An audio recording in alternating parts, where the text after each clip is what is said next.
테슬라 주가가 올해 들어서 30% 급락한 가운데 글로벌 투자은행 구겐하임이 주가 하락 가능성을 경고하고 나섰습니다.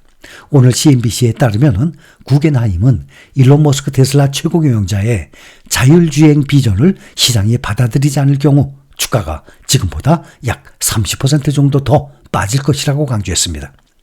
오늘 로널드 주에시코 구겐하임 전략가는 고객들에게 보낸 서한에서 테슬라의 주가는 결국 머스크 CEO와 회사의 자율주행 사업에 달려있다고 설명했습니다. 그는 한 가지 분명한 사실은 테슬라가 갈수록 자율주행에 기반한 투자가 되어가고 있다는 점이라면서 전기차 사업이 악화되고 있는 상황에서 자율주행 비전에 대한 투자자들의 믿음이 흔들릴 경우 주가 폭락 사태가 불가피할 것이라고 밝혔습니다. 이어 테슬라의 투자 의견을 매도로 제시하면서 목표가는 $126로 낮췄습니다. 이는 테슬라 주가가 향후 30% 가까이 급락할 수 있음을 시사하는 것입니다. 주에시코는 테슬라가 중국 내 경쟁 심화와 전기차 수요 둔화로 이미 연초 대비 30% 빠진 상태에서 머스크의 자율주행 비전이 받아들여지지 않는다면 테슬라 투자자들이 앞으로 더 많은 고통을 겪게 될 것이라고 경고했습니다. 또한 테슬라의 분기별 데이터가 취약한 점을 지적을 하면서 2분기 전기차 인도량 전망치를 기존 44만 대에서 40만 9천 대로 하향 조정했습니다. 테슬라의 2분기 인도량에 대한 월가의 컨센서스는 45만 2천 대로 알려져 있습니다. 일론 머스크가 인공지능 칩 확보 과정에서 테슬라에 배정된 AI 칩을 자신의 소셜미디어 회사 X, AI 스타트업 XAI로 몰아주길 요청했다는 소식이 전해졌습니다. 일론 머스크 테슬라 최고 경영자가 테슬라용으로 주문했던 엔비디아의 인공지능 칩을 또 다른 자신의 회사 X로 빼돌렸다는 보도에 대해서 올해 테슬라 AI 기술 개발이 예정대로 이루어질 것이라면서 엔비디아 AI 칩 구매에 4에서 5조 원을 투입할 계획이라고 해명했습니다. 머스크는 오늘 자신의 소셜미디어 X를 통해서 테슬라의 올해 AI 관련 지출액 약 100억 달러, 약 13조 7,400억 원 중에 절반가량은 내부 비용으로 주로 테슬라가 설계한 AI 추론 컴퓨터와 차량에 탑재된 센서, 그리고 자율주행 학습용 슈퍼컴퓨터 도조에 사용된다고 밝혔습니다. 이어서 AI 훈련 슈퍼클러스터 구축을 위한 엔비디아 하드웨어가 그 비용의 3분의 2가량이라면서 테슬라의 엔비디아 칩 구매에 대한 현재 추정치는 올해 30억에서 40억 달러라고 밝혔습니다. 머스크 CEO는 지난 4월 1분기 실적 발표에서 테슬라가 엔비디아의 주력 AI 칩인 H100 그래픽 처리 장치 구매를 당초 3만 5천 개에서 8만 5천 개로 확대한다고 밝혔습니다. 또 X를 통해서 올해 AI에 100억 달러를 투자한다고 밝힌 바가 있습니다. 뉴욕 증시에서는 내년까지도 대선에 따른 주가 훈풍이 기대된다는 월가의 전망이 나왔습니다. 웰스파고 인베스트먼트 인스티튜트는 대선 랠리로 S&P 500 지수가 5,700선 정도까지 오를 수 있다고 전망했습니다. 제레미 폴솜 웰스파고 전략가는 과거 대선 해와 비교했을 때 올해 S&P 500 지수의 수익률을 상당히 높은 수준이라면서 내년까지 범위를 확장해보면 주가의 상방이 상당하다고 본다라고 분석을 했습니다. 3대 지수가 올해 들어서 역사적인 고점을 경신한 만큼 올해 추가 상승을 기대하기 어려울 수도 있지만 내년까지 범위를 넓혀보면 고점을 더욱더 높일 수 있다는 분석입니다.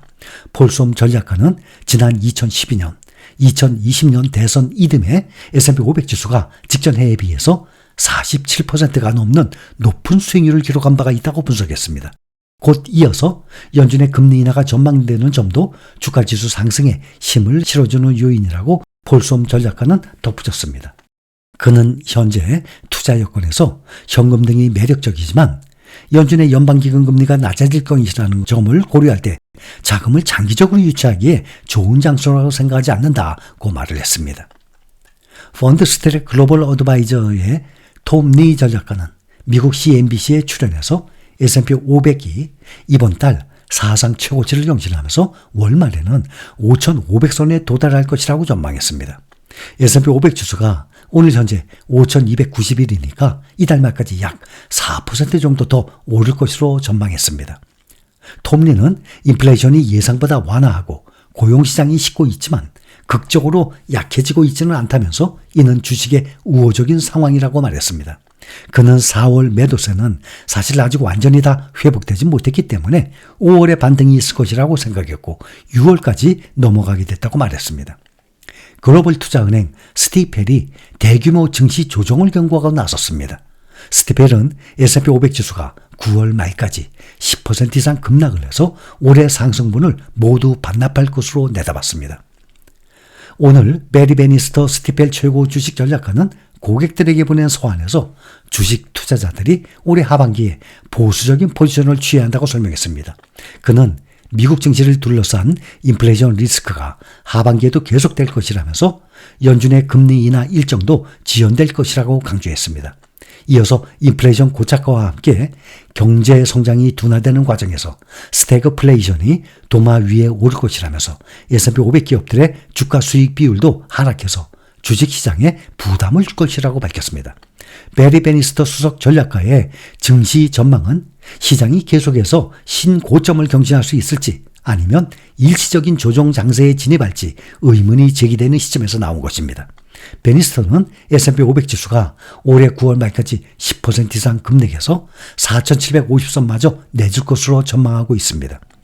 S&P 500 지수가 지난해 4,770선에서 마감한 만큼 이는 올해 상승분을 모두 반납할 것이라는 의미입니다.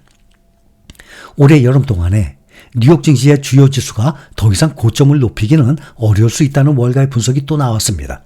월가 최대 투자은행 JP모건이 미국 증시가 올해 여름 벽에 부딪힐 수 있다고 주장했습니다. 마르코 콜라노빅이 이끄는 JP모건의 주식 전략팀은 여름 동안 시장의 상방은 막혀 있을 것으로 본다는 보고서를 발간했습니다. 마르코 콜라노빅 분사관은 현재 투자자들이 거시 경제적인 신호를 무시하는 경향이 있다고 지적했습니다. 특히 경기 둔화 혹은 경기 침체를 시사하는 신호를 반영하고 있지 않다고 주장했습니다. 그는 미국의 성장세가 둔화하는 동시에 인플레이션은 여전히 끈질긴 모습을 보일 수 있다면서 이는 좋은 조합이 아니라고 말했습니다.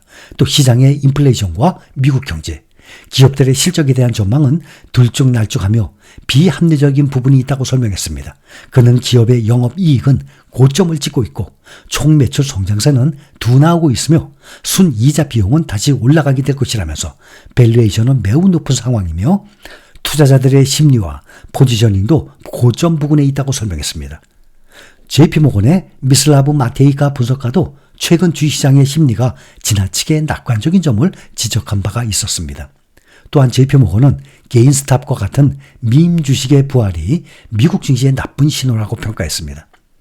JP모건의 글로벌 마켓 수석 전략가 마르코 콜라노빅은 S&P 500 지수가 사상 최고치의 1% 이내에서 거래되고 있지만 주식시장은 약세를 보일 것이라고 전망했습니다. 그는 S&P 500 지수 목표 주가를 현재 수준에서 20% 하락한 4,200으로 월가에서 가장 낮은 수치를 제시한 바가 있습니다. 일주일 전에도 미국 뉴욕 증시의 간판지수 S&P 500이 현재 사상 최고 수준이지만 연말까지 20% 하락할 수 있다고 JP모건이 경고를 했었습니다. 콜라노빅의 전망은 현재 월가 주요 은행들 중에서 가장 비관적입니다. 콜라노빅은 위험자산의 높은 밸류에이션이 정당화될 수 있지만 역사적으로나 통계적으로 가능성이 작다고 언급했습니다. 그는 약 2년간 금리가 최고점에 있는 상황에서 S&P 500의 주가 수익 비율이 30년 평균인 17배보다도 높은 21배에 달하는 등 주식시장 밸류에이션이 여전히 높은 수준을 유지하고 있다는 사실에 문제를 제기한 것입니다. 그는 고금리에도 불구하고 투자자들이 자산 가치에 대한 우려가 거의 없다는 점이 이번에 다른 부분이라면서 이는 최근 밈 주식 및 암호화폐 거래 증가, 기술주 밸류에이션, 주식과 채권의 상반된 성과에서 입증된다고 설명했습니다. 이어서 최근 데이터는 경기 둔화 또는 경기 침체가 멀지 않았음을 시사한다라고 덧붙였습니다.